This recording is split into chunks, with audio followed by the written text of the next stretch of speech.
ऐसे आपकी 1.2 है, 1.2 बहुत ईजी है। Express each number as product of its prime factor करना है अपन को, हिंदी में बोले तो अभाज्य गुणनखंड करने हैं। आपको 5 पार्ट इसमें दे रखे हैं। इससे पहले हमको जो अपना फर्स्ट वीडियो था 1.1 में, वहाँ पर एक क्वेश्चन था 5वां, 5th, उसमें अपने 9 का क्यूब करना था। वहाँ पर मैंने 81 लिख दिया होगा ना, तो थोड़ी मिस्टेक ठीक कर लेना। वहाँ पर क्या आ जाएगा 729। बाकी तो मेथड वही है, लेकिन वहाँ पर सिर्फ 7 to 9 कर लेना आप, ठीक है, 1.1 के 5th में। हालांकि मैंने फर्स्ट कमेंट जो अपना होता है चैनल का होता है, उस फर्स्ट कमेंट आप देख लेना, मैंने मिस्टेक लिख दी है। इसकी अपन अगर बात करें तो फर्स्ट है 140, बहुत ईजी है, शुरू से करते आ रहे हो आप, लेकिन फिर भी करा देता हूँ। प्राइम फैक्टर्स ऑफ 140, यानी कि 140 के अभाज्य गुणनखंड, ठीक है। और वही मेथड जो अपन एलसीएम वगैरह में करते हैं, जैसे कि 140 है तो आप साइड में रफली कर लेना ऐसा, ठीक है। 2 की टेबल से जाएगा, लास्ट डिजिट 0 है तो 0 का मतलब 2 से जाएगा। देखो किन्हीं बच्चों के मैं स्टार्टिंग से बेसिक से बताता हूँ, हालांकि आपके लिए छोटी बात है, लेकिन जब भी लास्ट डिजिट 0, 2, 4, 6 और 8 हो तो हमेशा 2 से डिवाइड होगा, ठीक है। तो 2 से किया तो 70, फिर 0 तो फिर 2 से जाएगा यानी कि 35। और जब भी लास्ट डिजिट 0 और 5 हो तो हमेशा 5 से जाएगा। तो यहाँ 5 है तो 5 से कर देंगे 7, और 7 में तो खैर 7 का जाएगा, प्राइम नंबर है, ठीक है। तो इसके फैक्टर क्या बन गए 140 के 2 × 2 × 5 × 7, या फिर लिख सकते हो 2 की पावर 2 × 5 × 7, ठीक है। ये आपका आंसर हो जाएगा। ऐसे 156 का करना है, ठीक है। तो 156 का करोगे तो 2 की टेबल से 7 और 8, ठीक है। फिर 2 की टेबल से लास्ट में 8 और 2 से जाएगा 3 और 9, अब 3 से चला जाएगा 1, 3 और 13 खुद प्राइम नंबर है, तो प्राइम नंबर का मतलब अभाज्य संख्या, तो उसमें तो सिर्फ खुद का ही जाएगा। तो इसके फैक्टर कितने बन जाएंगे 2 की पावर 2 × 3 × 13। ऐसे ही 3825 है, ठीक है, 3825, लास्ट डिजिट 5 है, मतलब किसका जाएगा 5 का। 3 का भी जा सकता है, ऐड कर लो, 7, 8, 15, 3, 18। जब सब नंबर का सम अगर 3 की टेबल में आते हो, 3 के पहाड़े में आता हो, तो अपन 3 से भी कर सकते हैं। हमेशा पहले छोटे नंबर से करो, वैसे फर्क नहीं पड़ता, लेकिन फिर भी 3 1 जा 3, 3 2 जा 6, बच गए कितने 2, फिर हो गए 3 7 से 21, 3 5 से 15, फिर 3 से करें तो 3 4 से 12, फिर 3 2 3 5 से 15, ठीक है। लास्ट में 5 है, हालांकि 5 2 7 4 11, हाँ तो 5 का ही जाएगा। अगर ये ऐड करने पर 3 की टेबल में आता तो 3 कर देते अपन, लेकिन अब 5 से जाएगा तो 5 8 जा 40, और 5 फिर 5 का चल जाएगा, 5 1 जा 5, 5 7 जा 35, और 17 में तो सिर्फ 17 का ही जाएगा, तो खत्म। यानी कि इसके प्राइम फैक्टर कितने हो गए 3 की पावर 2 × 5 की पावर 2 × 17। ऐसे आप करोगे 5005 का, और 5005 यानी कि 5005, यहाँ पर मिस्टेक होने के चांस रहते हैं, थोड़ा ध्यान रखना। देखो लास्ट में 5 है इसलिए 5 कर देंगे, क्योंकि 3 टेबल में जा नहीं रहा, 1001। तो यहाँ हमें थोड़ा सोचना पड़ेगा। जैसे यहाँ पर 10 है तो आप पहले स्टार्टिंग नंबर उठाया करो 7, फिर 11, 13, ऐसे नंबर उठाया करो। इन नंबर्स में क्या होता है कि ये थोड़ा डिफरेंट टाइप के नंबर होते हैं। जैसे अपने 7 लिया तो 7 एक बार सोचा अपने यहाँ पर, तो 7 बच गए 3 0, फिर 7 चौक 28 बच गए, तो यानी 7 से चला जाएगा। ये ऐसे नंबर होते हैं, या फिर 17 या फिर 19, इनकी हमेशा प्रैक्टिस कर लेना, इनकी टेबल लर्न कर लेना, क्योंकि इनके टेबल जब भी ऐसे कोई वैल्यू टिपिकल वैल्यू आती है इन्हीं में से होता है वो डिवाइड। तो 7 1 7 बच गए 3 30, तो 7 4 28, ठीक, बच गए 2 7 21, ठीक है। अब 4 3 7 1 8, अब फिर सोचना पड़ेगा, तो 7 का तो नहीं जाएगा, 11 से चला जाएगा, देख लो, तो यानी कि 11 से चला जाएगा एक बार, बच गए 3 11 13, और लास्ट में 13 थी, तो समझ गए होंगे आप 13 का तो 13 में जाएगा, 13 का 13 में जाएगा। यानी इसके प्राइम फैक्टर हो गए 5 × 7 × 11 × 13, सारे के सारे चारों नंबर कैसे हैं प्राइम नंबर है, भाज्य संख्या है। ऐसे ही 7429 अपन यहाँ कर लेते हैं 7429। तो इसके अंदर थोड़ा सोचना पड़ेगा अपन को, ये थोड़ा डिफिकल्ट वैल्यू है। जैसे सबसे पहले अपन ने सोचा 11 से, तो 11 से 66 बच के नहीं जाएगा, 13 की सोचा, मतलब इसमें आप ट्राई करना है, 17 का जाएगा सबसे पहले, तो 17 चौक 68, 17 4 जा 68 टाइम, ठीक है, समझ पा रहे हो, यानी कि कितनी बार गया 4 टाइम, बच गए कितने 6, फिर हो गए 62, फिर कितनी बार जाएगा 70 51 3 बार, ठीक है, बच गए कितने 1 और 11, और 17 का 119 कितनी बार जाएगा, तो ये जाएगा आपके 7 बार, क्योंकि 7 7 जा 49, 4 के लिए 7 और 11। फिर हमें थोड़ा सोचना पड़ेगा, लगभग जाएगा 19 से, तो 19 मतलब 19 19 दूना 38, बच गए 5, और 5 और हो गए 57, और 19 3 जा 57 होता है, आपको पता है, और 23 में तो फिर 23 का ही जाएगा क्योंकि 23 खुद प्राइम नंबर है। तो ये थोड़ी डिफिकल्ट वैल्यू जरूर थी और प्रैक्टिस करना पड़ेगा। 17, 19 और 23, ठीक है। ऐसे एग्जाम में क्वेश्चन आ जाता है 1 मार्क्स का इस तरह का, तो थोड़ी प्रैक्टिस कर लेना। ये था आपका फर्स्ट क्वेश्चन कंप्लीट। ऐसे क्वेश्चन नंबर सेकंड है। Question number second very important है, ये एग्जाम में हर बार आता है, चाहे आरबीएसई बोर्ड हो, चाहे सीबीएसई बोर्ड हो, कोई से बोर्ड हो, एनसीईआरटी, मतलब ये बहुत इंपॉर्टेंट क्वेश्चन है। इसका एक सीधा फॉर्मूला बताता हूं मैं आपको। ऐसा क्वेश्चन जब भी आए ना, तो हमेशा एक फॉर्मूला होता है बेसिक, वो चाहे आगे पीछे कैसे ही घुमा के पूछे, यानी कि आपको लगाना है product of two numbers equals to LCM into HCF. एक ही बात है, इसको पहले लिख दो, इसको उधर लिख दो, उससे कोई फर्क नहीं पड़ता। यानी कि दो संख्याओं का गुणन बराबर एलसीएम इनटू एचसीएफ, वो तो हिंदी भी एक ही है। लैसा पे बोल दो चाहे मैसा पे बोल दो, लघुत्तम समापवर्तक या फिर महत्तम समापवर्तक, ठीक है। तो अब यहाँ पर देखो, यहाँ पर प्रोडक्ट ऑफ टू नंबर्स को, इसको अपन रफली एक डायग्राम, मतलब दूसरा फॉर्मूला इस तरीके से कह सकते हैं कि हमने सपोज दो नंबर ए और बी मान लिए, यानी कि A into B equals to LCM into HCF. ये एक फॉर्मूला आपको लर्न कर लेना है, मतलब ये बोल दो चाहे ये बोल दो, बात एक ही है।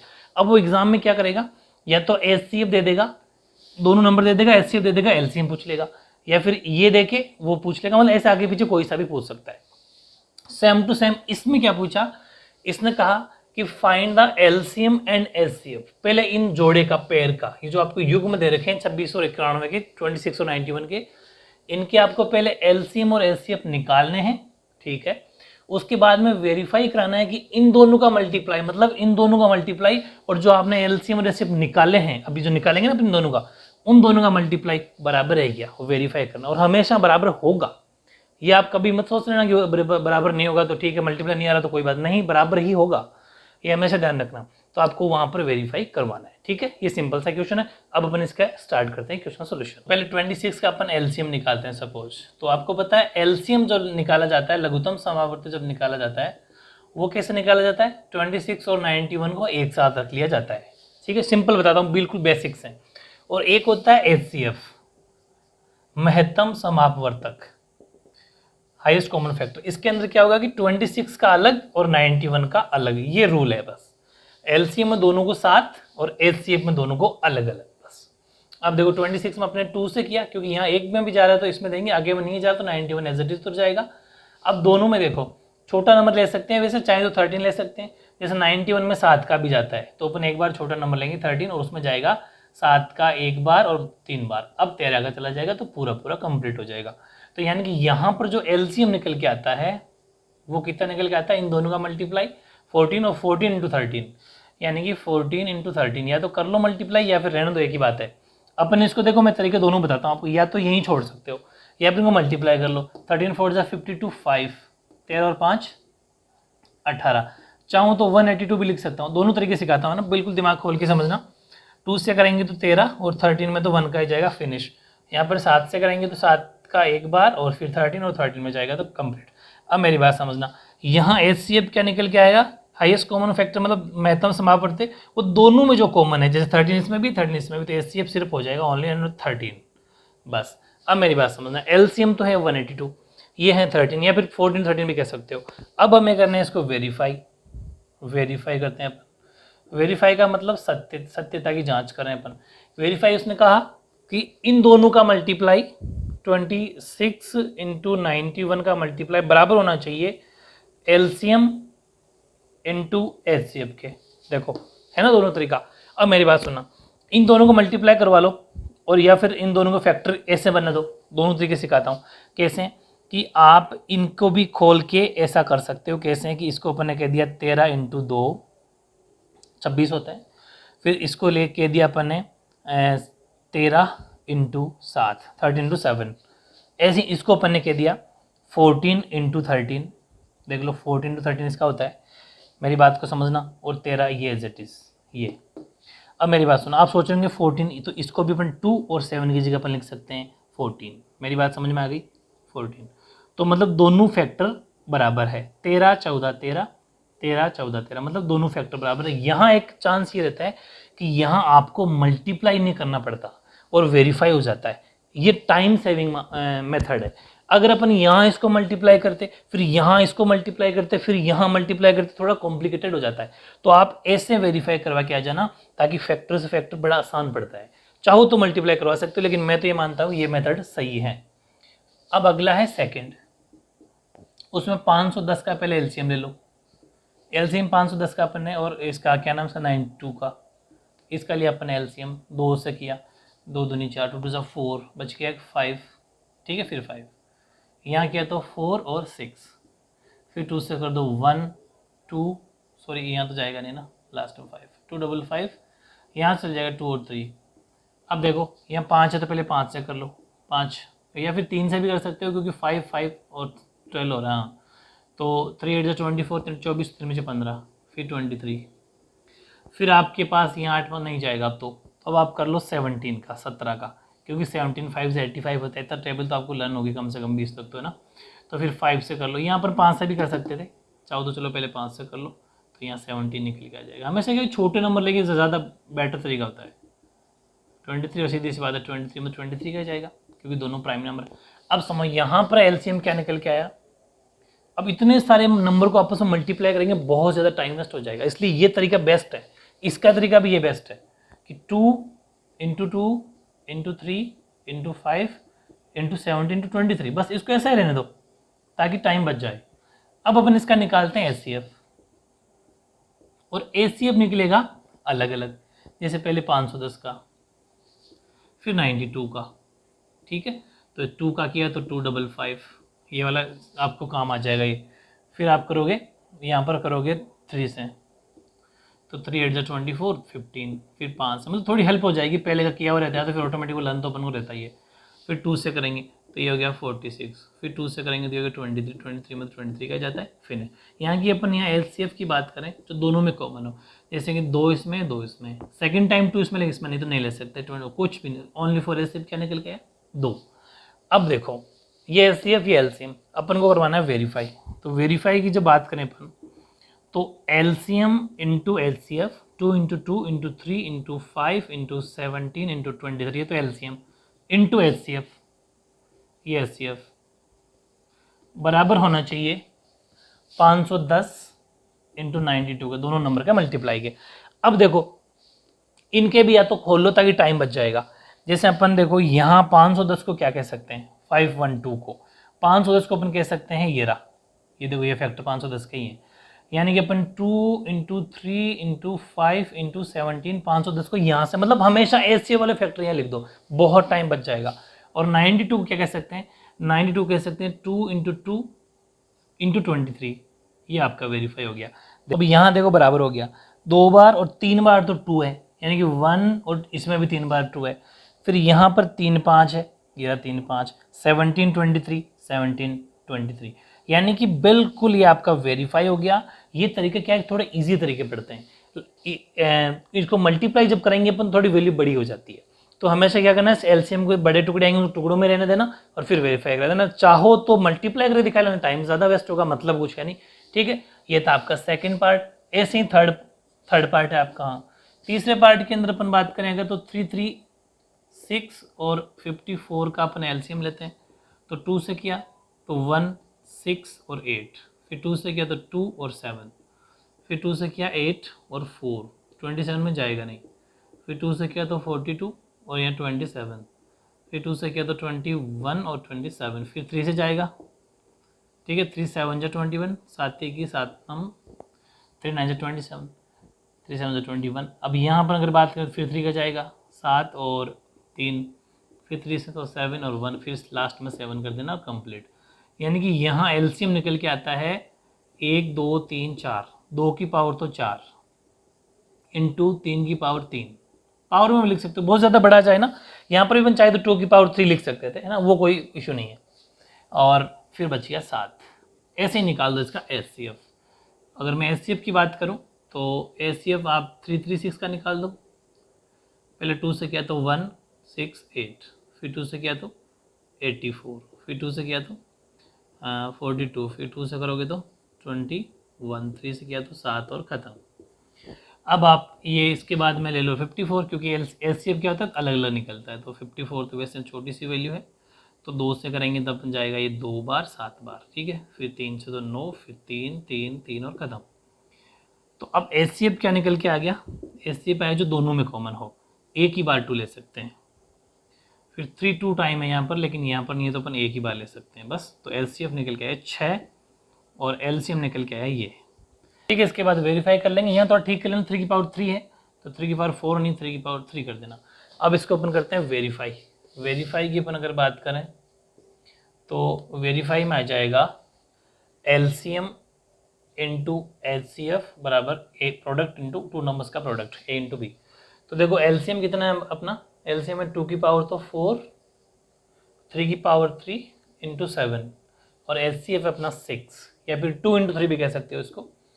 फर्स्ट नंबर अपना 336 और सेकंड नंबर अपना 54। इसको इस जैसा बना दो चाहे इसको ऐसा बना दो, एक ही बात है।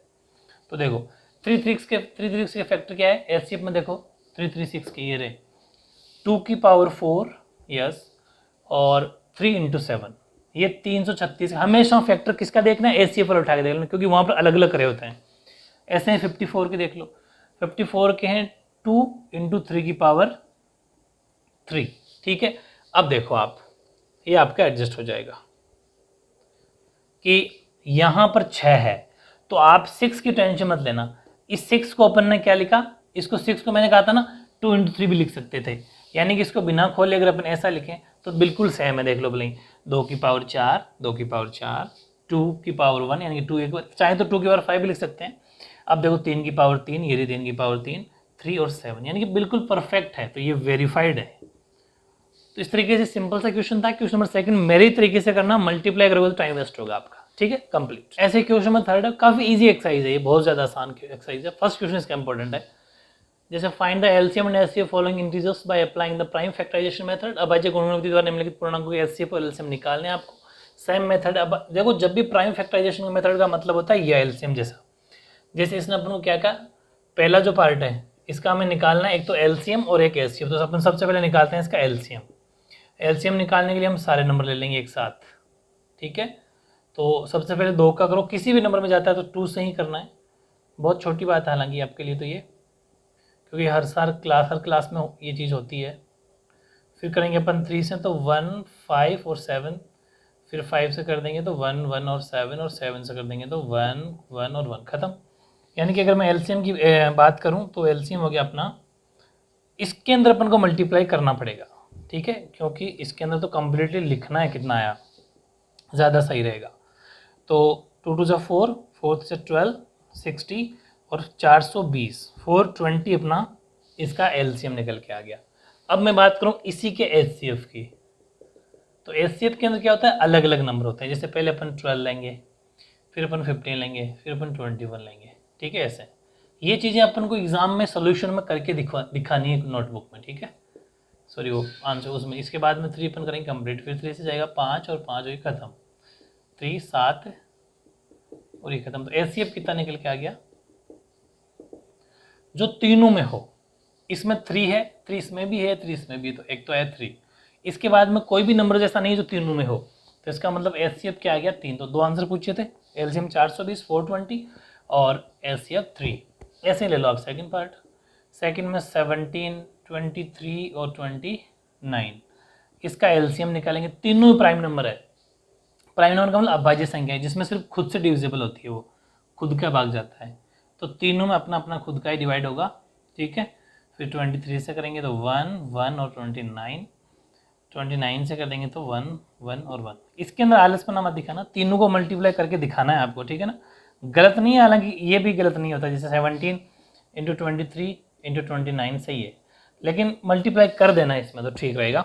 जैसे 23 को आप करोगे 17 से तो 17 3 ज़ा 51, 17 3 51 5, 17 34 और 5 34 और 39 यानी कि 391 तो ये आ गया। इसको करना है फिर 29 से, तो 9 एक बार, फिर 81, 27 और 8, 27 और 8 हो गए 33, सॉरी वो 35, ठीक है। फिर आप करोगे 2 से, 2 ये हो गया 19, 2 9 से 18, फिर 1 और 7, यानी कि आपका कितना आ गया 9 3 13 और 7 4 11। तो कितना मल्टीप्लाई हो क्या है अपना 1 1 3 3 9, ये एलसीएम निकल के आया अपना। अब इसका अपन निकालते हैं एचसीएफ। तो एचसीएफ तो कुछ ही नहीं होगा इसका, रीज़न क्या है, 1 होगा। 1 क्यों होगा कि 17 तो केवल 17 में 17 का ही जाएगा, 17 का ही जाएगा। फिर 23 की फॉर्मेलिटी करेंगे तो 23 में 23 का जाएगा। फिर 29 में करेंगे तो 29 में भी 29 का ही जाएगा। यानी कि जो एचसीएफ होगा, जब कुछ भी कॉमन नहीं तो 1 तो सब में होता ही है ना, तो तीनों में अपन को 1 अपना एचसीएफ हो जाएगा। ठीक है, तो एलसीएम तो 11,339, 11,339 और एचसीएफ आपका 1। ऐसे ले लो आपका थर्ड पार्ट के अंदर 8, 9 और 25। इसका लेते हैं अपन पहले एलसीएम करेंगे तो सबसे पहले 2 का जाता है तो 2, 4, 9 और 25 का 25। फिर 2 से किया तो 2, 9 और 25। फिर 2 से करेंगे तो 1, 9 और 25। फिर 3 से करेंगे तो 1, 3 और 25। फिर 3 से करेंगे तो 1, 1 और 25। और फिर 5 से कर देंगे तो 1, 1 और 5। और फिर लास्ट फिर 5 में कर देंगे तो सब कुछ फिनिश हो जाएगा। यानी कि यहाँ एलसीएम निकल के आता है अपना 2 2 4, एक बार लिख दो चलो, 2 × 2 × 2 × 3 × 3। मैं चाहता हूँ कॉफ़ी के नोटबुक जो करोगे मेथड सेम होना चाहिए। ठीक है, 4, 8, 24, 72। 72 को 5 से करोगे तो आप कितना आएगा, 0, 10, हाथ से लगी 1, 35, 36। इसको करोगे 5 से तो ये हो गया आपका 0, फिर ये 0, 3, 25, सॉरी 15, 3, 18, यानी कि 1800 हो जाएगा आपका एलसीएम। और एचसीएफ की बात करें तो 8 अलग एचसीएफ निकालने अपन, 8 का, फिर 9 का, फिर 25 का। 8 का किया तो 2 से ये आपका 2, फिर 2 ख़त्म, 3, 3, 1। ठीक है, फिर 5 से ये हो जाएगा कंप्लीट। तो एचसीएफ कितना निकल के आया, एचसीएफ की बात की जाए तो जो दोनों में कॉमन हो, तो यहाँ पर 2 किसी में कोई कॉमन नहीं है तो यहाँ पर भी एचसीएफ क्या हो जाएगा, 1। तो एचसीएफ तो 1 और एलसीएम 1800। तो ये था आपका question number 3 complete. Question number 4 देखो। क्वेश्चन नंबर 4 मैंने जो आपको स्टार्टिंग में फॉर्मूला बताया था वो वाला क्वेश्चन है। ऐसे क्वेश्चन एग्जाम में आते हैं। जैसे इसने क्या कहा, इसने कहा कि गिवन दैट एचसीएफ दे रखा है अपन को 306 और 657, 2 नंबर दे रखे हैं आपको, ये 2 नंबर है, इनके एचसीएफ 9 दे रखा है। ठीक है, इनका एचसीएफ 9 दे रखा है और एलसीएम हमें बताना है। ठीक है, तो आप इजी सा एक फॉर्मूला लिखो, वी नो दैट, हम जानते हैं कि, क्या जानते हैं कि product of 2 numbers equals to LCM into HCF. ठीक है, या फिर इधर भी लिख सकते थे, वही बात है, 2 संख्याओं का गुणनखंड या गुणनफल बराबर एलसीएम इनटू एचसीएफ। अब देखो 2 संख्याएं कौन कौन सी है, 2 नंबर्स कौन कौन से हैं, वो है 306 × 657। ये अपना दिमाग लगाना है। उसने कहा कि एचसीएफ इनका ये है तो इन्हीं का एलसीएम, इसका मतलब 2 नंबर्स यही है वो। ठीक है, एलसीएम का नहीं पता, ठीक है, तो एलसीएम रहने दो, लेकिन एचसीएफ 9 दे रखा है तो एचसीएफ की जगह 9 लिख दो। अब बड़ा सिंपल है ना, मल्टीप्लाई मत करना, मल्टीप्लाई करोगे तो डिफिकल्ट हो जाएगा क्वेश्चन, डिफिकल्ट मत बनाना। उस 9 को इधर ले आओ, इधर बच जाएगा एलसीएम। अब आप इसको काट दो, जैसे 3 की टेबल से काट लो, अगर आपको बड़ी टेबल अगर बोलना पड़ रही है तो 3 से काट लो, या फिर 9 से भी करता है कि 9 3 27, 9 3 से 27, बच गए 3 बच गए, वो हो गए 36, 9 4 से 36, तो ये कंप्लीट कट जाता है। अब इसको आप मल्टीप्लाई कर लो, यानी कि 657 को 657 को अपन 34 से मल्टीप्लाई कर लेंगे तो ये हो जाएगा 28, 2 20 तो 22, 2 24 2 26, 26, ये 21 2 15 2 17, 1 18 और 1 19, यानी कि 8 3 13, 1 कैरी, 9 10 2 12, 1 और 2, यानी कि 2 2 3 3 8 आपका एलसीएम हो जाएगा। ये 1 मार्क्स में क्वेश्चन फेवरेट आता है, सीबीएसई का बहुत फेवरेट है। तो सिंपल सा क्वेश्चन, एलसीएम कितना है, 22,338। ये था क्वेश्चन नंबर 4। क्वेश्चन नंबर देखो 5th, ज़्यादा इंपॉर्टेंट नहीं है लेकिन समझने के लिए इंपॉर्टेंट है कि कोई भी नंबर, इसने कहा कि check whether 6n can end with the digit 0 for any natural number n, यानी कि जांच कीजिए कि किसी प्राकृत संख्या n के लिए संख्या 6n अंक 0 पर समाप्त होती है, 0 पे खत्म होती है। देखो मैं एक बात बताऊंगा, पहले रफली समझना कि अगर 6 की पावर, उसने कहा 6n 0 पे एंड हो सकती है। देखो अगर अपन ने 6 की पावर 1 रखी, 1 भी रख ली अपन ने, n की जगह क्या रख लिया अपन, सपोज 1 रखा, तो निकल के आंसर क्या आया, 6।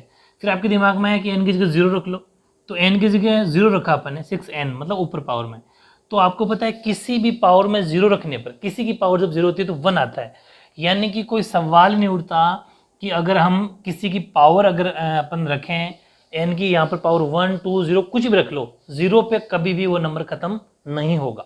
चाहे आप 3 रख लो तो 216 आ जाएगा, 6 का क्यूब, 2 रख लो तो 36 आ जाएगा, लेकिन कभी भी वो 0 पे एंड नहीं होगी। इसका रीजन क्या है?